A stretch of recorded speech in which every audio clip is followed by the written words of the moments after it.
ఈరోజు ప్రజాపక్షం ఛానల్ ద్వారా సంగపు శ్రీనివాస్ గారిని మనం ఇంటర్వ్యూ చేస్తున్నాం.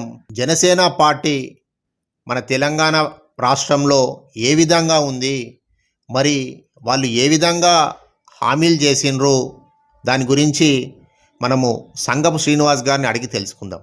చెప్పండి సార్.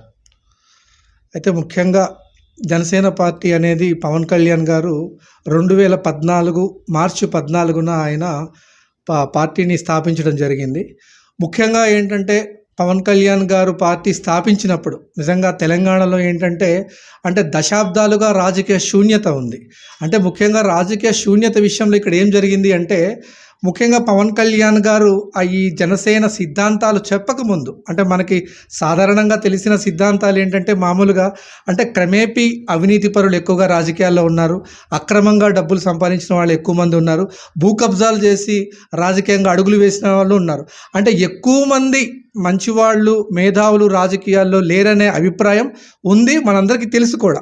అయితే ముఖ్యంగా ఏంటంటే పవన్ కళ్యాణ్ గారు స్థాపించినప్పుడు ఏంటంటే ఆయన ఒక మంచి సిద్ధాంతంతో వస్తున్నాను అని ఒక మాట చెప్పారు. చాలామంది యువకులకు కూడా రాజకీయాల్లో రావాలని, రాజకీయాల్లో రాణించాలని, మనం కూడా పరిపాలన చేయాలని, మంచి నాయకత్వం ఉండాలని కోరుకోవడంలో తప్పులేదు. కాబట్టి చాలామంది డబ్బున్న వాళ్ళకే కేవలం ప్రజాస్వామ్యం ఇవ్వాలా, ధనస్వామ్యంగా మారిపోయింది, రాజకీయాల్లో మాలాంటి వాళ్ళకి అవకాశం రాదు అనుకున్న సమయంలో పవన్ కళ్యాణ్ గారు జనసేన పార్టీ ఆవిర్భావంలో చెప్పినది ఏంటంటే, నేను ఈ రౌడీల్ని గుండాల్ని అల్లరి చేసే అల్లర్లు మూకర్లందరినీ తీసేస్తాను, మేధావుల్ని రాజకీయాలను పరిచయం చేస్తాను, ఒక్క రూపాయి ఖర్చు పెట్టకుండా ఒక్క రూపాయి పంచకుండా నేను రాజకీయం చేస్తాను, రబ్బరు చెప్పులు వేసుకున్న యువకులను నేను అసెంబ్లీకి పంపిస్తాను, నా సిద్ధాంతాలు ఇవి అని చెప్పంలో నిజంగా ఏంటంటే తెలంగాణలో ఆ చైతన్యం అంతా ఆ యువజనం అంతా కూడా చాలా వరకు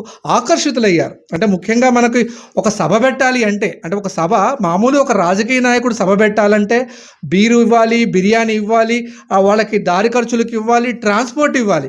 కానీ పవన్ కళ్యాణ్ గారి ఆశయం బాగుంది కాబట్టి స్వచ్ఛందంగా ఈయన మంచి ఆశయంతో వస్తున్నారు కాబట్టి వాళ్ళలో వాళ్ళే కాంట్రిబ్యూట్ చేసుకొని చాలామంది సభలకు వచ్చడం జరిగింది. అయితే ముఖ్యంగా ఏంటంటే నిజంగా అలాంటిది ఏదో జరుగుతుంది, ఈ ఔత్సాహిక వేదిక ద్వారా చాలామంది మేధావులు బయటకు వస్తారు, నేను కూడా రాష్ట్రానికి తోడ్పాటులో రాష్ట్రానికి ముందంజలో నా పాత్ర కూడా ఉంటుంది కదా అని చాలామంది ఔత్సాహికులు కూడా నిజంగా వాళ్ళు ఆశపడ్డారు. కార్యాచరణ విషయంలో జనసేన పవన్ కళ్యాణ్ గారు ఆయన సిద్ధాంతాలు చెప్పిన సిద్ధాంతాలు ఎక్కడు కూడా అమలు కాలేదు. ఆయన ఐడియాలజీని గురించి మనం మాట్లాడితే నిజంగా చెప్పాలంటే ఆయన డబ్బులు పంచనన్నాడు, డబ్బులు పంచే రాజకీయాలు చేశాడు. నెక్స్ట్ ఏంటంటే యువతరాన్ని తీసుకొస్తాను, మేధావుల్ని తీసుకొస్తానన్నాడు. ఇంత ముందున్న సీనియర్ పార్టీలతోనే ఆయన జత కట్టారు. ఓట్లకి డబ్బులు పంచను అన్నారు. వాళ్ళు ఏంటంటే వాళ్ళ కూటమిలో ఉన్న అందరూ కూడా డబ్బులు పంచిపెట్టారు. ముఖ్యంగా ఏంటంటే ఎప్పుడైతే ఈయన భావజాలము చెప్పిన మాటలకి భావజాలానికి కార్యాచరణకి ఎక్కడా సంబంధం లేకుండా పోయిందో ఆ రోజు పవన్ కళ్యాణ్కి తెలంగాణ ప్రజలకి మధ్య దూరం పెరిగిందన్న మాట మాత్రం వాస్తవం. ఆయన ఫస్ట్ ఆఫ్ ఆల్ ఏంటంటే ఆయన సిద్ధాంతం అనేదే ఫెయిల్యూర్ అయిపోయింది. ఆయన ముఖ్యంగా ఏంటంటే ఆయన ముఖ్యంగా ప్రకటించేటప్పుడు కూడా 25 ఏళ్ల ప్రస్థానం అని ఒక మాట మాట్లాడారు. ఇది ఇప్పటికిప్పుడైతే సాధ్యం కాదు, నేను అనుకున్న సిద్ధాంతాలు ప్రజల్లోకి వెళ్ళి నిజంగా మార్పు కావాలనుకుంటే ఈ రోజుకి అవేవి కావు, కానీ 25 ఏళ్ల ప్రస్థానం మీద నేను నిలబడతాను అన్నారు. 25 ఏళ్ల ప్రస్థానం ఎక్కడైంది? 25 ఏళ్ల ప్రస్థానం ఆయన కంప్లీట్ కాలేదు కదా. అయితే ఆయన ఏం చేశారంటే పవర్ పాలిటిక్స్కి వెళ్ళారు. అధికారాన్ని ఎలాగైనా చేజిక్కించుకోవడానికి ఆయన పవర్ పాలిటిక్స్ బీజేపీతో టీడీపీతో అలయన్స్ అయ్యారు. అలయన్స్ అయినప్పుడు ఏమవుతుందంటే ఆటోమేటిక్గా ఆయన ఐడియాలజీ అనేది పూర్తిగా వెళ్ళిపోయింది. 2014లో మీరు పార్టీ స్థాపించారు. స్థాపించినప్పుడు టీఆర్ఎస్ అధికార పార్టీ అప్పుడు అధికారంలో ఉంది. ప్రశ్నిస్తానన్న పవన్ కళ్యాణ్ గారు ఆ రోజున కేసీఆర్ గారు అధికారంలోకి రాకముందు ఎన్ని హామీలు ఇచ్చాడో, వచ్చిన తర్వాత ఎంత ఆర్థిక విచ్ఛిన్నం చేశాడో, లేకపోతే ఎంత రౌడీయిజం పెరిగిందో, గుండాయిజం పెరిగిందో, ఎంత మద్యం ఏరులై పారిందో, కళకళలాడుతున్న తెలంగాణలో సారా పారిందో, గంజాయి విలయ తాండవం చేసిందో, ఇంతమందిని ఎమ్మెల్యేలు అవినీతికి పాల్పడి టీఆర్ఎస్ ఎమ్మెల్యేలు చాలా వరకు ఎన్ని కంప్లైంట్లు వాళ్ళ మీద ఈ ఎమ్మెల్యేతో మేము భరించలేకపోతామని అన్నిసార్లు గొంతెత్తరిసినా కానీ పవన్ కళ్యాణ్ గారు ఏ రోజు కేసీఆర్ని ఎందుకు ప్రశ్నించలేదు? ఒక్కసారైనా ఇన్నిసార్లకు యాత్రకు వచ్చారు కదా, కొండగట్ట యాత్రకు వచ్చారు, లేకపోతే ఆయన ఖమ్మం జిల్లా యాత్రకు వచ్చారు.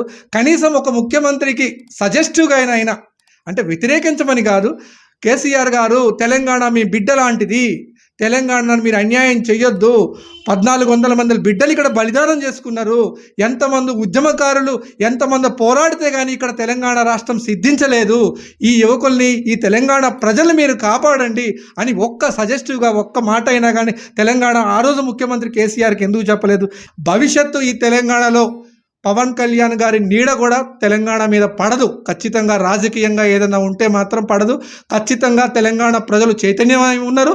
చాలా వరకు గొప్ప భావజాలం ఉన్నవాళ్ళు, మేధావులు కూడా కదులుతున్నారు, సామాజిక తెలంగాణ కోసం సిద్ధపడుతున్నారు. కాబట్టి ఈ మమ్మల్ని ఎవరు పరిపాలించాలి, మేము ఎవరికి కుర్చీ ఇవ్వాలని డిసైడ్ అయి ఉన్నాము. వాళ్ళని ఖచ్చితంగా చూస్తారు. ఖచ్చితంగా గొప్ప ఉద్యమకారులు అంటే తెలంగాణ ఉద్యమాన్ని మించి సామాజిక తెలంగాణలో మంచి ప్రభుత్వం ఏర్పాటు చేయాలని మాత్రం చాలామంది యువకులు తెలంగాణ రాష్ట్రం నుంచి కదులుతారు. మీరు అన్న ఐడియాలజీ మీరు ఏదైనా జీరో బడ్జెట్ పాలిటిక్స్ ఏదైతే ఉందో, నిజంగా ఆ జీరో బడ్జెట్ పాలిటిక్స్ ఓటు డబ్బులు పంచడానికి వస్తే నీ డబ్బులు అవసరం లేదు, మాకు మేధావి కావాలి, మాకు మంచివాడు కావాలి అనే తెలంగాణ సాంప్రదాయాన్ని, నిజంగా తెలంగాణ ఆత్మని ఆ రోజు తీసుకొచ్చి పవన్ కళ్యాణ్ గారికి తెలంగాణ రాష్ట్రాన్ని కానికిచ్చి చూపిస్తామని ఈ సందర్భంగా నేను తెలియజేస్తా ఉన్నా. పవన్ కళ్యాణ్ గారు తెలంగాణ రాష్ట్రం వచ్చినందుకు నేను కొన్ని రోజులు అన్నం తినలేను అన్నాడు. ఇంకొకసారి మొన్న రీసెంట్గా ఈ తెలంగాణలో పారుతున్న ఈ నీళ్ళ వల్లనో వాళ్ళ దిష్టి దాకి మాకు కొబ్బరి చెట్లే ఎండిపోతున్నాయి అన్నాడు. అదే కాకుండా మీరేమంటున్నారంటే అసలు తెలంగాణలో పార్టీ అసలు అనేది ఉండాలా ఉండొద్దా, దానిపైన మీ అభిప్రాయం ఏంది? అంటే ఆయన ప్రస్థానం మనం ఒక్కసారి గమనిస్తే తెలంగాణలో ఏంటంటే ఆయన స్టాండ్ తీసుకున్నప్పుడు నిజంగా ఆ స్టాండ్ మీద ఆయన నిలబడి ఉంటే, ఆ స్టాండ్ మీద నిలబడి ఉంటే, అంటే ఇన్ని కష్టాలు పాలవుతున్న తెలంగాణలో పవన్ కళ్యాణ్ గారు రోల్ లేనప్పుడు ఇప్పుడు తర్వాత వచ్చి ఏం చేస్తారు ఆయన? అంటే ఇప్పుడు ఆయన 2014 నుంచి ఇప్పటి వరకు స్థాపించి ఎన్నో సంవత్సరాలు గడిచిపోయింది. అంటే ఎంతో ఒక తరం కూడా అణచివేతకు గురైంది, ఆర్థికంగా కూడా విచ్ఛిన్నమైపోయింది, అన్ని రకాల సంస్కృతి సాంప్రదాయాలు కూడా మంట కలిసిపోయినాయి. ఇప్పుడు ఆయన తీసుకొచ్చినట్టు ఇప్పుడు నేనేమంటానంటే పవన్ కళ్యాణ్ గారి అవసరం లేదు అని అంటున్నా నేను. అంటే పవన్ కళ్యాణ్ గారు ఒక మంచి కథానాయకుడుగా ఉన్నాడు కాబట్టి, మంచి ఆలోచన విధానం ఉంది కాబట్టి ఖచ్చితంగా ఆయన్ని ఫాలో అయ్యాము. కానీ ఆయన ఆచరణలో లేదు, అది కార్యాచరణ లేదు కాబట్టి ఖచ్చితంగా పవన్ కళ్యాణ్ గారు అవసరమైతే లేదు. ఎందుకంటే అంతకు మించిన మేధావులు కానీ అంటే అంతగా ఆశించేవాళ్ళు, అంతగా అంటే రాష్ట్రం సస్యశ్యామలంగా ఉండేవాళ్ళు, ఆలోచించే వాళ్ళు చాలామంది ఉన్నారు తెలంగాణలో. మేధావులకి ఏం కొరత లేదు ఇక్కడ. కానీ ఆ మేధావులందరూ ఒక తాటి మీద నడిచొచ్చే వరకు కూడా కొంతవరకు సమయం పట్టింది. కానీ ఈ 2028 ఏదైతే ఉన్నాయో ఎలక్షన్స్ మాత్రం ఖచ్చితంగా మంచి ప్రభుత్వం వస్తుంది, మేధావుల ప్రభుత్వం ఖచ్చితంగా తెలంగాణలో వచ్చి తీరుతుంది. చాలామంది ఏమంటున్నారంటే పవన్ కళ్యాణ్ ఒక గొప్ప సినిమా యాక్టర్ కావచ్చేమో కానీ రాజకీయాలకు ఆయన పనికిరాడు, ఆంధ్రాలో కూడా ఇప్పుడు డిప్యూటీ సీఎం ఉన్నా కూడా ఆయన గొప్పగా ఏం పరిపాలించలేకపోతున్నాడు, ఆయన చంద్రబాబు చేయి కింద పనిచేస్తున్నాడు, ఆయన సొంతగా కూడా ఏం నిర్ణయాలు తీసుకోలేడు, ఏది ప్రశ్నించలేడు, ఏది అడగలేడు, ఇక ఆయనకు రాజకీయ భూస్థాపితం చేయాలని కూడా కొంతమంది అనుకుంటారు. దీనిపైన మీ అభిప్రాయం ఏంది? అంటే పవన్ కళ్యాణ్ గారు చేసుకున్నది ఏంటంటే ఇది స్వయంకృత అపరాధం. అంటే ఆయన నమ్మిన సిద్ధాంతం నిజంగా ఆయన ఆత్మ నుంచి కనుక వచ్చుంటే, నిజంగా ఆయన కోరుకున్నది నిజంగా అదే అయితే, ముఖ్యంగా తెలుసుకోవాల్సింది ఏంటంటే ఆయన చెప్పిన సిద్ధాంతాలకి వేరే పార్టీలతో ఫస్ట్ ముఖ్యంగా అలయన్స్ అవ్వకుండా ఏం చేస్తారంటే అది ఎన్ని సంవత్సరాలు పట్టినా ఎప్పటికైనా కానీ ఆయన అనుకున్నది చేసుకుంటా పోతూ ఉంటాడు. కాకపోతే ఎప్పుడైతే వాళ్ళతో అలయన్స్ అయిపోయారో అంటే ఖచ్చితంగా ఆయన పవర్ పాలిటిక్స్లోకి ప్రవేశించాక, అంటే పవర్ పాలిటిక్స్ అంటే ఎన్డీఏ కూటమి ఉన్న తర్వాత బాస్ ఈయన కాదు కదా, బాస్ పైన ఉంటాడు. బాస్ చెప్పినప్పుడు ఈయన వినాలి, కానీ ఈయన చెప్పినట్టు బాస్ వినరు. కాబట్టి ఖచ్చితంగా ఏంటంటే ఆ ఐడియాలజీకి ఎప్పుడైతే పక్కకి వెళ్ళామో వాళ్ళు చెప్పిందే మనం ఖచ్చితంగా వినాల్సి ఉంటుంది. పవర్ పాలిటిక్స్ అనేది పెద్ద విషయం కాదు. పవర్ పాలిటిక్స్ అనేవాడు నాలెడ్జ్ ఉన్నోడు, పేరున్నోడు, పేరు ప్రఖ్యాతులు ఉన్నాడు, కాస్త ధనం ఉన్నోడు ఎవరైనా పవర్ పాలిటిక్స్లోకి ఎంటర్ అయిపోవచ్చు. కానీ పవన్ కళ్యాణ్ గారు నమ్మిన సిద్ధాంతమో లేకపోతే నేను ఆచరిస్తా అన్న సిద్ధాంతమో ఆయన ఎత్తుకున్న సిద్ధాంతమో ఆయన ఎప్పుడైతే చేయలేకపోయారో ఆయన పూర్తిగా వైఫల్యం చెందారు.